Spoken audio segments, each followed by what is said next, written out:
সুপ্রিয় দর্শক মণ্ডলী, এসকে টিভির পক্ষ থেকে আপনাদেরকে জানাচ্ছি স্বাগতম। আজ আমি মোহাম্মদপুর মোড়ে এই ভিডিওটি ধারণ করেছি। এই ভিডিওতে আপনারা দেখতে পাচ্ছেন কিছু সংখ্যক পথচারী ট্রাকের সামনে দিয়ে নিজেদের জীবনের ঝুঁকি নিয়েই পার হয়ে যাচ্ছে নিজেদের কর্মস্থলে। আর প্রতিদিন স্কুল পড়ুয়া, কলেজ পড়ুয়া এবং কি পেশাজীবী, চাকরিজীবী, শ্রমজীবী যারাই আছেন তারাই এভাবে রিস্ক নিয়ে রাস্তা পারাপার হওয়ার সময়ই মূলত অ্যাক্সিডেন্টের মতো ঘটনা ঘটছে এই মোহাম্মদপুর মোড়ে।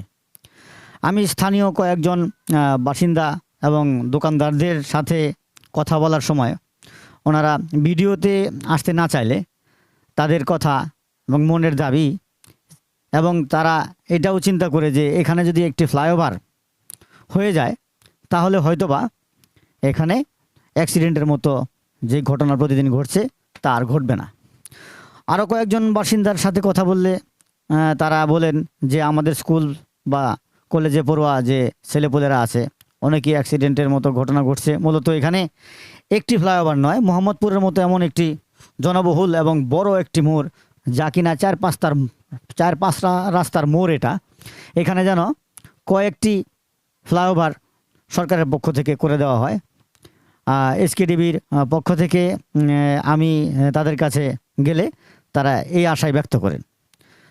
আপনারা সবাই ভালো থাকবেন, সুস্থ থাকবেন, পথচারী পারাপার হোক নিশ্চিন্তে। সবাই ভালো থাকবেন। Mohammad Ruknuddin, SK TV, Mohammadpur, Dhaka.